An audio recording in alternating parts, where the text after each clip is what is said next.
दोपहर 3 बजे के भोजपुरी समाचार में अपने के स्वागत बा। नमस्कार, हम अफरोज। सबसे पहले प्रमुख समाचार। नेपाली कांग्रेस के केंद्रीय कार्य समिति के बैठक शुरू। वरिष्ठ नेता रामचंद्र पौडेल पक्ष द्वारा प्रतिनिधि सभा पुनर्स्थापना की मांग। राष्ट्रपति विद्यादेवी भंडारी पर अशोभनीय नाराबाजी करेवाला के कानूनी कार्रवाई करला अनेम संघ के मांग। गृह मंत्री थापा के बुझावल गई ज्ञापन पत्र। कोरोना वायरस महामारी के कारण सन 2020 में विश्व अर्थतंत्र धराशायी। सोना चांदी खातिर ऐतिहासिक वर्ष। विश्वभर कोरोना वायरस विरुद्ध के खोप वितरण में तेजी। दैनिक 1,50,000 इजरायली खोप प्राप्त करी। प्रधानमंत्री कप महिला क्रिकेट प्रतियोगिता की उपाधि पर प्रदेश 1 के कब्जा। फाइनल में एपीएफ 6 रन से हारल।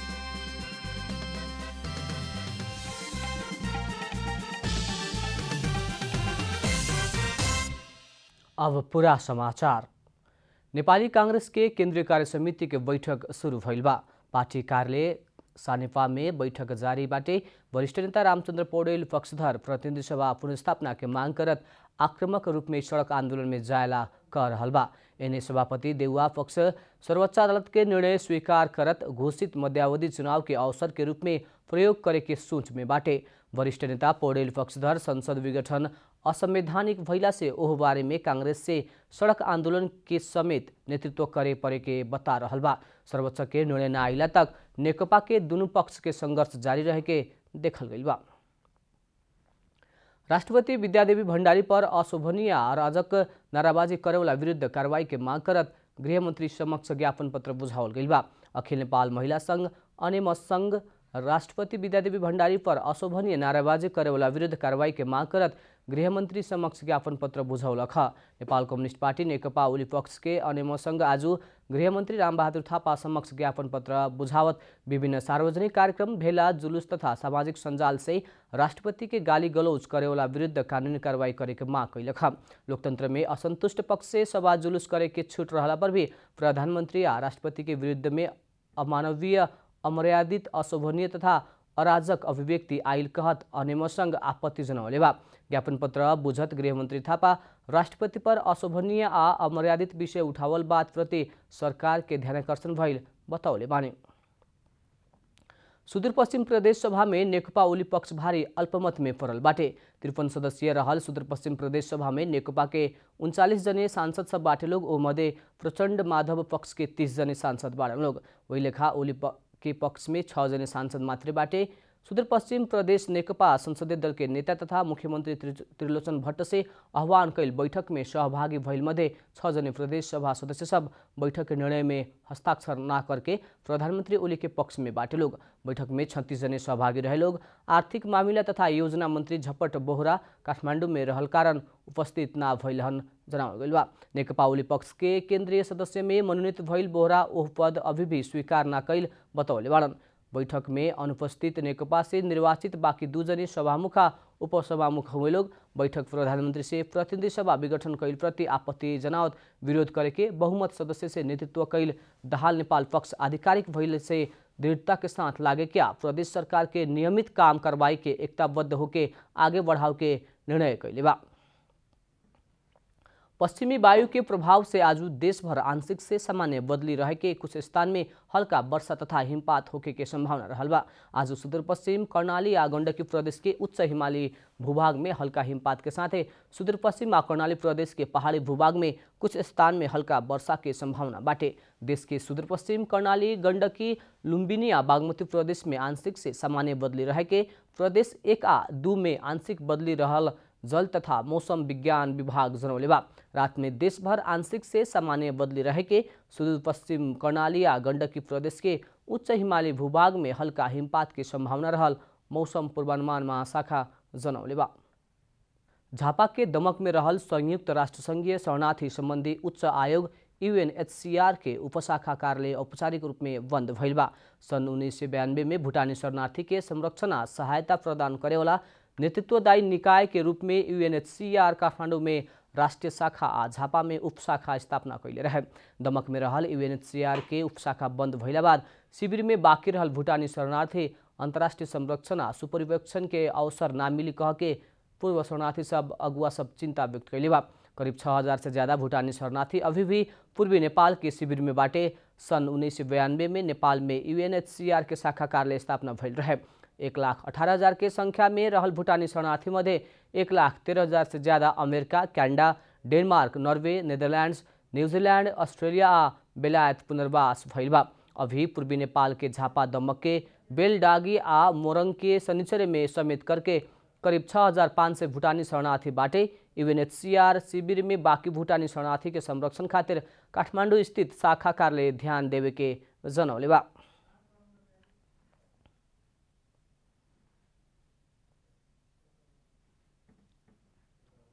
बारा में सरकार द्वारा तय कैल गईल न्यूनतम समर्थन मूल्य में धान खरीद करे के शुरू भइल बा। जिला के जितपुर सिमरा उपमहानगरपालिका 18 में रहल साना किसान कृषि सहकारी संस्था लिमिटेड मनहरवा न्यूनतम समर्थन मूल्य में धान खरीद करे के शुरू कैले बा। कलैया उपमहानगरपालिका वार्ड नंबर 2 दोहरी से सहकारी द्वारा समर्थन मूल्य में धान किने के शुरू कैल गईल है। जिल्ला के 5 गो सहकारी के समर्थन मूल्य में धान खरीद करेला कार्यादेश लेहल भइला पर भी मनहरवा सहित हाल 3 गो सरकारी मूल्य में धान खरीद शुरू कैल गेल बा। एकर आवश्यक सहजीकरण, नियमन आ अनुगमन करे के काम प्रधानमंत्री आधुनिकीकरण परियोजना इकाई कार्यालय बारा कर रहल बा। सरकार द्वारा स्थानीय सहकारी के जिम्मा दिहला बाद किसान सबके सहज भइल बा। गरीब आदमी बानी सन, हमनी के दूर हुआ जहाँ फायदा हुई तो हमें न बेचे। हमनी के साना किसान में दूर हुआ फायदा हुई तो बेचे। हमनी इतना मर के खेती करी आ बढ़िया दाम लगेबे ना करी तो देख के का हुई बढ़िया। सरकार द्वारा मोट धान के प्रति क्विंटल 2,735 रुपया आ मध्यम धान के 2,885 रुपया न्यूनतम समर्थन निर्धारण इससे पहले ही हो चुकल बा। किसान के धान समर्थन मूल्य में खरीद कैल बापत प्रति क्विंटल 112 रुपया सहकारी के अनुदान देवे के जनावल गेल बा। सरकारी ढिलाई के कारण इस साल बहुते किसान के धान खरीद करे ना सके के अवस्था रहल आ बहुते किसान द्वारा इससे पहले ही व्यापारी के धान बेच चुकल बाटे लोग।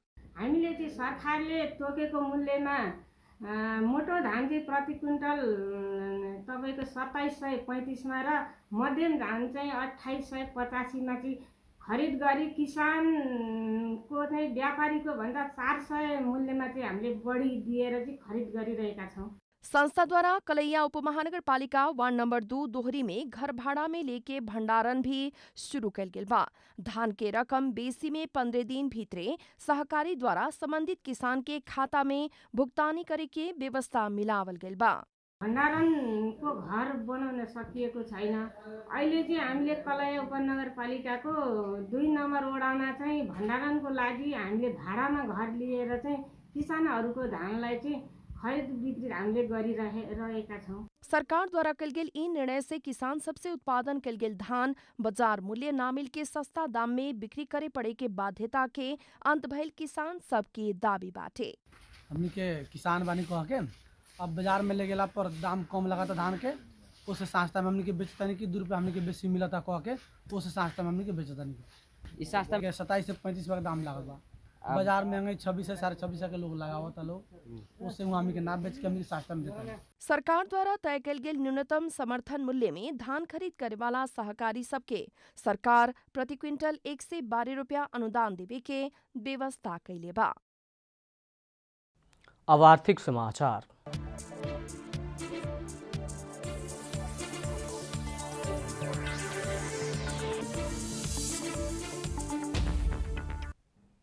सन 2020 में कोरोना वायरस महामारी से समग्र रूप में विश्व के अर्थतंत्र धराशायी बनल, लेकिन सोना चांदी खातिर ऐतिहासिक वर्ष बनल बा।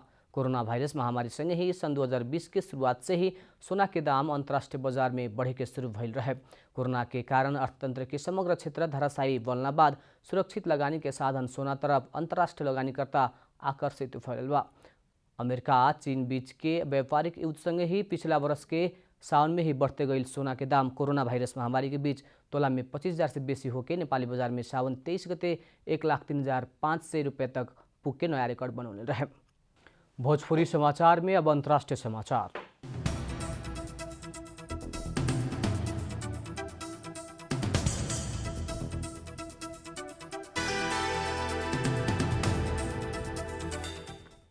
इजरायल अपन देश के कुल जनसंख्या के 12% के कोरोना वायरस विरुद्ध के खोप वितरण कैले बा। इजरायल में कोरोना वायरस विरुद्ध के खोप वितरण के दर विश्व के अन्य देश के तुलना में सबसे बेसी बाटे। दिसंबर 19 से खोप वितरण शुरू कैल इजरायल प्रत्येक दिन 1,50,000 खोप वितरण कर रहा बा। अस्वस्थ नागरिक, स्वास्थ्यकर्मी या 60 वर्ष पार कर चुकल वृद्ध वृद्धा सबके इजरायल पहल का प्राथमिकता में रखले बाटे। उन्हें बहराइन में खोप वितरण के दर 3.49, बेलायत में 1.47% बाटे। ओइले का फ्रांस दिसंबर के अंत तक जम्मा 138 जने के खोप वितरण कैले बा। कोरोना वायरस के कारण सबसे बेसी प्रभावित देश अमेरिका सन 2020 के अंत तक 2 करोड़ नागरिक के खोप उपलब्ध कराव के लक्ष्य रखला पर भी अभी तक जम्मा 27 लाख के खोप प्राप्त कैले बा। कोरोना वायरस विरुद्ध के खोप वितरण के तुलनात्मक तथ्याङ्क ऑक्सफोर्ड विश्वविद्यालय आ शैक्षिक अनुदान के संयुक्त सहयोग में आवर वर्ल्ड इन डेटा उपलब्ध करावल बा, जे कोरोना वायरस विरुद्ध के खोप प्राप्त कैल व्यक्ति के संख्या मापन करेला। अब खेलकूद समाचार।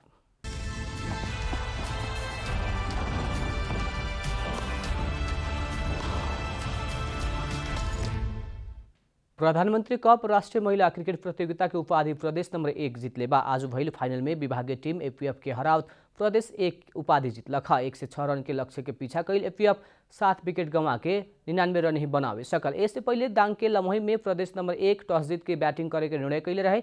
निर्धारित ओवर खेलत प्रदेश 1 4 विकेट गंवा के 105 रन बनौले रहे। ओपनर अफसरी बेगम सर्वाधिक 34 रन बनौले त काजल श्रेष्ठ 29 रन बनौले। कप्तान रुबिना छेत्री 18 रन बनौले। एपीएफ के सीता राणा मगर सर्वाधिक 3 विकेट लेहली। अंत में प्रमुख समाचार फिर एक बेर। नेपाली कांग्रेस के केंद्रीय कार्य समिति की बैठक शुरू। वरिष्ठ नेता रामचंद्र पौडेल पक्ष द्वारा प्रतिनिधि सभा पुनर्स्थापना की मांग। राष्ट्रपति विद्यादेवी भण्डारी पर अशोभनीय नाराबाजी करेवाला के कानूनी कार्रवाई करला अनेम संघ के मांग। गृहमंत्री थापा के बुझावल गई ज्ञापन पत्र। कोरोना वायरस महामारी के कारण सन 2020 में विश्व अर्थतंत्र धराशायी, सोना चांदी खातिर ऐतिहासिक बरस। विश्वभर कोरोना वायरस विरुद्ध के खोप वितरण में तेजी। दैनिक 1,50,000 इजरायली खोप प्राप्त कर रहा। प्रधानमंत्री कप महिला क्रिकेट प्रतियोगिता के उपाधि पर प्रदेश 1 के कब्जा। फाइनल में एपीएफ 6 रन से हारल।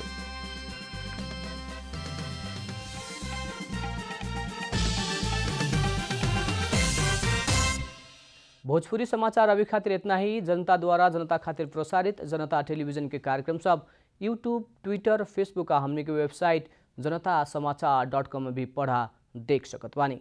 सूचना में अपने के सहभागिता, समय में समाचार हमने के प्रतिबद्धता। प्रणाम।